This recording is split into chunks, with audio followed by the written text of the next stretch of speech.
ఓం నమో నారాయణాయ. అందరికీ నమస్కారం అండి. మనకు ఈరోజు అక్షయ తృతీయ ప్రత్యేకత ఏంటిది అంటే చందనోత్సవము ఎక్కడ జరుగుతుంది, ఎందుకు జరుగుతుంది, అక్కడనే ఎందుకు జరుగుతుంది, చందనోత్సవం అంటే ఏంటి అనేవి కంప్లీట్గా చక్కగా తెలుసుకుందాం ఈ వీడియోలో. చక్కగా ఈ కథ వినడం వల్ల మనము ఆ లక్ష్మీ నరసింహస్వామి, వరాహ లక్ష్మీ నరసింహస్వామి యొక్క అనుగ్రహం కలిగి సంపదలు కలుగుతాయి, శుభాలు విజయాలు కలుగుతాయి అని మనకు పురాణాలు తెలియజేస్తున్నాయి. కాబట్టి అందరూ చక్కగా వినండి. నచ్చితే లైక్ చేయండి, షేర్ చేయండి. ఇంకా నా ఛానల్ సబ్స్క్రైబ్ చేయకుంటే సబ్స్క్రైబ్ చేయండి. అయితే ఈ అక్షయ తృతీయ రోజు చందనోత్సవం అని జరుగుతుంది. అది ఎక్కడ జరుగుతుంది అంటే సింహాచలంలో జరుగుతుంది. ఆ సింహాచలంలో ఉన్న పెరుమాళ్ళు ఎవరు అంటే శ్రీ మహావిష్ణువు, వరాహం, సింహం, మనిషి అంటే 3 రూపాలను ఒకే శరీరంలో కలిగి ఉన్న రూపం అన్నమాట ఇది. వరాహ నరసింహస్వామి అంటే మనకు తెలుసు, కానీ వరాహ నరసింహస్వామి అక్కడ వెలిసి ఉన్నారు. అది ఎలా వెలిసారు, దాని పురాణ గాథ ఏంటి, స్థల మహత్యం ఏంటి అనేది ఇప్పుడు తెలుసుకుందాం. అయితే ఇట్లా ఒకే విగ్రహంలో వరాహము, సింహము, మనిషి రూపం ఉండడం అనేది ప్రపంచంలో ఇంకెక్కడ కనిపించదు, ఒక్క సింహాచలంలోనే ఉంటుంది. అయితే ఈ 365 రోజులలో 364 రోజులు అక్కడ ఆ 3 రూపాలను కలిపి చందనం అద్ది ఉంటారు, పెరుమాళ్ళు కనిపిస్తూ ఉంటారు.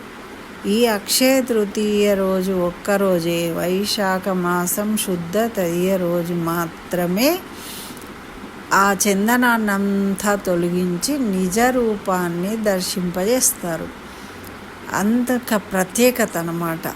మరి ఈ చందనం ఎందుకు అద్దుతారు, మరి అసలు ఈ రూపము 3 కలిసిన రూపము ఎక్కడ ఉంది?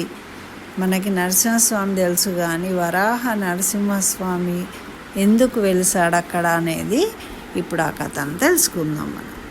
అయితే ఇది దక్షిణ భారతదేశంలోనే ముఖ్యమైన వైష్ణవ పుణ్యక్షేత్రం అన్నమాట. విష్ణు స్వరూపం ఉంది ఇక్కడ.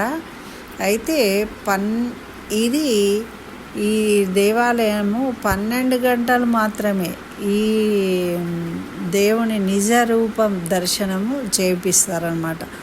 అంటే ఈరోజు ఉదయం నుండి మనకు 12 గంటల వరకు ఈ నిజ రూప దర్శనాన్ని చేసుకోవచ్చు. మనం టీవీల ద్వారా అయినా దర్శనం చేసుకోవచ్చు, యూట్యూబ్లలో కానీ ఎక్కడైనా లైవ్ వచ్చినప్పుడైనా మనం ఇంట్లో ఉండైనా కానీ ఆ రూపాన్ని దర్శించుకోవడం వల్ల ఎన్నో జన్మల పాపాలు దొరుకుతాయి, చక్కగా సంపదలు కలుగుతాయి అని మనకు చెప్తారు పెద్దలు. కాబట్టి అందరూ దర్శించుకోండి. అయితే మరి దీని ప్రత్యేకత ఏంటి అనేది ఇప్పుడు తెలుసుకుందాం మనం. ఇది చందనంతో ఎందుకు కప్పుతారు అసలు అనేది, అంటే అసలు ఈ 3 రూపాలు ఎందుకు ఏర్పడ్డాయి అనేది ముందు తెలుసుకుందాం. కశ్యప ప్రజాపతి కుమారులు హిరణ్యాక్షుడు, హిరణ్యకశ్యపుడు. అయితే రాక్షస రాజులు కదా వీళ్ళు. హిరణ్యకశ్యపులు క్రూర స్వభావం కలిగి ముల్లోకాలను గడగడలాడిస్తూ ఉంటారనమాట. అయితే ఈ హిరణ్యాక్షుడు అనే అతను ఒకానొక సమయంలో ఏం చేసిండు అంటే భూదేవిని ఒక చెరబట్టి చాపలాగా జుట్టి తీసుకొని వెళ్ళిపోయిండు. అయితే అట్లా అంత దుర్మార్గుణ్ణి శ్రీ మహావిష్ణువు భూదేవిని కాపాడడం కోసము వరాహావతారం ఎత్తి ఆ హిరణ్యాక్షుడిని సంహరించి భూదేవిని కాపాడిండు అనమాట. అయితే అప్పుడు ఈ హిరణ్యాక్షుని తమ్ముడు ఉన్నాడు కదా, హిరణ్యకశ్యపుడు శ్రీహరి పైన కక్ష పెంచుకున్నాడు. అన్నను చంపిండు, ఎట్లయినా చంపుతా అని. అయితే ఎక్కడా కూడా హరి దొరకలేదు. ముల్లోకాలు వెతికిండు, హరిని నేను సంహరిస్తా అని. అయితే మరణం అన్నదే లేనటువంటి ఆ పరమాత్ముడిని సమరిస్తా అనుకుంటాడు అనమాట. కానీ ఎక్కడ శ్రీహరి కనిపించాడు. కనిపించకపోతే ఇంకా ఎలాగూ చనిపోయి ఉంటాడు అని వదిలేస్తాడనమాట. అయితే ఈయన ఏం చేస్తాడు మరి, రాక్షసులు వాళ్ళు ఎదుటి వాళ్ళని సంహరిస్తా అని ఎప్పుడైతే అనుకుంటారో వాళ్లకు వాళ్ళ శరీరము సంహరింపబడకుండా ఉండడానికి సేఫ్టీ కోసం తపస్సులు చేస్తారు కదా. ఈయన బ్రహ్మ గురించి తపస్సు చేస్తాడు. అప్పుడు ఆ బ్రహ్మ ప్రత్యక్షమయ్యి ఏం వరం కావాలంటే మరణం అన్నది లేకుండా వరం కోరుకుంటాడు. అయితే అట్లా ఉండదు మరణం లేకుండా అంటే అప్పుడు ఏమంటాడు, నరుడు కాదు నరుడు కాదు ఏ దాంతో కూడా నాకు మరణం ఉండకూడదు, పొద్దున కాదు మధ్యాహ్నం కాదు, ఇట్లా అన్ని కండిషన్లు పెట్టి మరణం లేకుండా కోరుకుంటాడు అన్నమాట. అయితే ఈ విధంగా ఈయన తపస్సు చేసుకోవడానికి పోయిన సమయంలోనే ఈయన భార్య లీలావతి గర్భవతి అవుతుంది. అయినప్పుడు ఈ హిరణ్యకశ్యపుడు ఈ తపస్సు చేసి వరాలు పొంది ఇంకా గర్వవంతుడయ్యి మళ్ళీ దేవలోకంలో వచ్చి అందరికి ఇబ్బందులు పెడతాడు అని ఇంద్రుడు ఏం చేస్తాడంటే లీలావతిని తీసుకెళ్తే సంవరిస్తా అంటాడు. అయితే నారద మహర్షి కనబడి అట్లా ఎందుకు చేస్తున్నావు అంటే ఇప్పుడు వీడితోనే కష్టమవుతుంది, ఇంకా వీడి పుట్టే కొడుకు కూడా మళ్ళీ మనకు ఈ తల నొప్పి తెచ్చేవాడే, అందుకని ఈమెను సంవరిస్తా అంటే అది తప్పు. స్త్రీని అందులో ఇప్పుడు ఈమె గర్భంలో జన్మించేవాడు చక్కగా విష్ణు భక్తుడై ఉంటాడు, మీరు దానికోసం అట్లా చేయడం తప్పు, అట్లా సరైన పద్ధతి కాదని చెప్పేసి ఆపి ఆమెను తన ఆశ్రమంలో ఉంచుకుంటాడు నారద మహర్షి. అయితే ఆమెకి కొడుకు పుడతాడు. పుట్టినాక హిరణ్యకశ్యపుడు చక్కగా తపస్సు ముగించుకొని విజయ గర్వంతో వస్తూ ఉంటే ఆయన భార్య ఇక్కడ ఉంది అని తెలుస్తుంది ఆయనకి. అప్పుడు ఈ నారద ఆశ్రమానికి పోయి ఆయన భార్యను కూడా తీసుకొని పుత్రుడిని కూడా తీసుకొని సంతోషంగా నారదుడికి నమస్కరించి ఆమెను కాపాడినందుకు మళ్ళా రాజ్యానికి వెళ్తాడనమాట. వెళ్ళి ప్రహ్లాదుడు తండ్రి మాట వినడు కదా, ఎప్పుడు హరినామ స్మరణ చేస్తాడు. ఆయన పుట్టికతోనే అంటే పుట్టక ముందే కడుపులో ఉన్నప్పటి నుంచే ఆయన హరినామ స్మరణ హరిభక్తుడు కాబట్టి హరినామ స్మరణ చేస్తూ ఉంటాడు. అయితే ఈ విధంగా హరినామ స్మరణ చేస్తూ ఉంటే తండ్రికి ఎన్నో ఇబ్బందులు పెడతాడు. ఆ కొడుకు అనే మమకారం కూడా చంపుకొని ఎన్నో సామ దాన భేద దండోపాయాలు ఎన్నో ప్రయత్నాలు చేస్తాడు. అవన్నీ ఏవి ఫలించకపోతే కుమారుని సముద్రంలో పడవేస్తాడు. అయితే సముద్రంలో వేసినప్పుడు పైకి లేవకుండా పర్వతాన్ని వేయించిండట.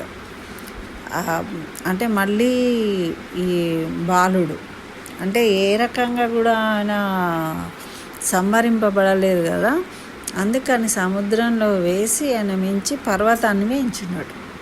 అయితే శ్రీహరి వచ్చి తన భక్తుడిని రక్షించుకున్నాడు.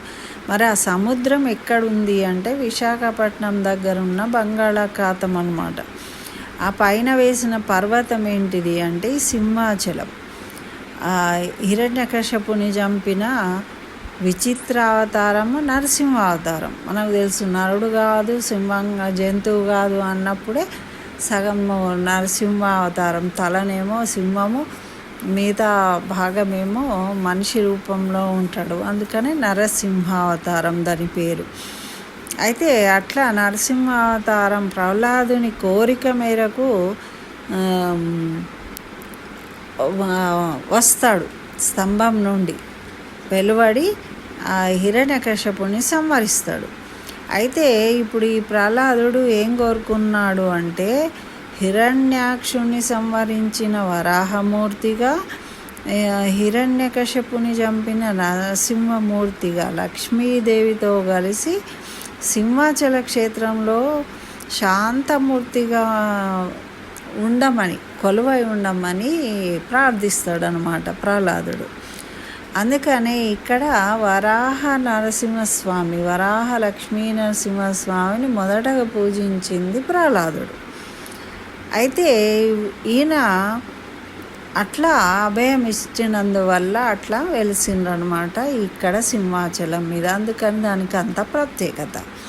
మరి ఈ స్వామి రూపము సింహాచలంలో వరాహ ముఖము, నరుని శరీరము, తెల్లని జూలు, భుజంపై తోక, 2 చేతులు, భూమిలో దాగి ఉన్న పాదాలు. అయితే ఈ నిజరూప స్వామి దర్శనం అక్షయ తృతీయ నాడు మాత్రమే, కొన్ని గంటలు మాత్రమే లభిస్తుంది. ఎందుకు అంటే ఇవన్నీ కనబడకుండా చందనం పెడతారు. మరి ఆ చందనం ఎందుకు పెడతారు అనేది ఇప్పుడు మనం తెలుసుకుందాం.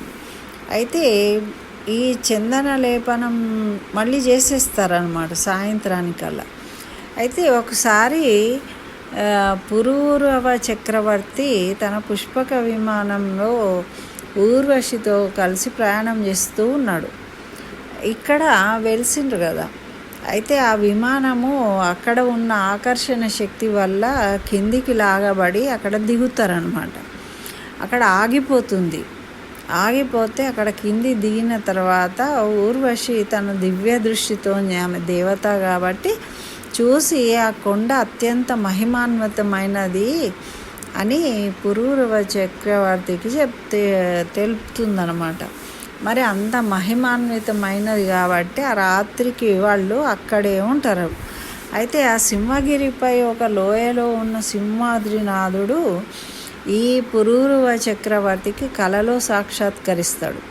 కలలో సాక్షాత్కరించి, నేను ఇక్కడే కొలువై ఉన్నాను, నన్ను వెలికితీసి గొప్ప ఉత్సవం జరిపించు అని కోరుకున్నాడట. అయితే స్వామి కలలో చెప్పినట్టు పురూరవ చక్రవర్తి సింహగిరి లోయలో ఎంత వెతికినా ఫలితం లేదు, ఆయనకు దొరకదు. అప్పుడు 2వ రోజు స్వామి మళ్ళోసారి దివ్యవాణితోని ఏం చెప్తాడు అంటే, 12 అడుగుల పుట్టలోనే ఉన్న నేను, నన్ను వెలికిది అని ఆదేశిస్తాడు. అప్పుడు స్వామి విగ్రహాన్ని వీరు పుట్టను దవ్వి వెలికిదిస్తారు.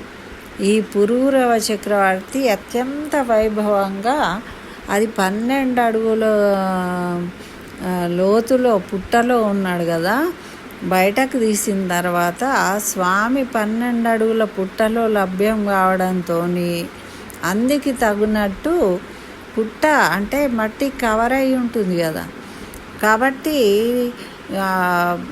ఈయన కూడా 12 మణుగుల చందనం అంటే సుమారు 500 కిలోల చందనాన్ని అద్దిస్తాడనమాట. పుట్టలో ఉన్నాడు కదా పెరుమాళ్ళు, అందుకని ఆ చందనాన్ని అద్దించడం వల్ల ఆ విధంగా అక్కడ ఆ చందనోత్సవం అనేది ప్రారంభమవుతుంది. అయితే ఆ చందనోత్సవం అది జరిగిందే రోజు అంటే ఈ అక్షయ తృతీయ రోజు అన్నమాట. అయితే ప్రహ్లాదుని కోరిక మేరకు శ్రీ లక్ష్మీ వరాహ నరసింహుడుగా ఇక్కడ ఈ క్షేత్రంలో వెలిసినట్టు మనకు పురాణాలు తెలుపుతున్నాయి. అదేవిధంగా వైశాఖ శుక్ల తదియ అక్షయ తృతీయ రోజు స్వామిపై ఉన్న చందనం పూతంతా తీసేసి అభిషేకం నిర్వహిస్తారు. ఏడాదికి ఒక్కసారే అభిషేకం అన్నమాట. అయితే ఈ అనంతరం కొద్ది గంటలు మాత్రము అభిషేకం అయినాక మనకు నిజ స్వరూప దర్శనం కలిగించి మళ్ళీ చందనాన్ని పూసేస్తారు. అయితే ఈ పురూరవ చక్రవర్తి మొదట చందనోత్సవము చేసింది ఆ స్వామి కోరిక మేరకు ఈ అక్షయ తృతీయ రోజు. అందుకని చెప్పి అప్పటి నుంచి కూడా మనకి ప్రతి అక్షయ తృతీయ రోజు అక్కడ చందనోత్సవం అనేది జరుగుతుంది. ఇది ఒక ప్రత్యేకత. మరి ఇక్కడ ఎంతోమంది భక్తులు తరలి వచ్చి మొక్కులు చెల్లించుకొని స్వామి శరీరం నుంచి తీసిన గంధాన్ని తీసుకొని పోతారన్నమాట.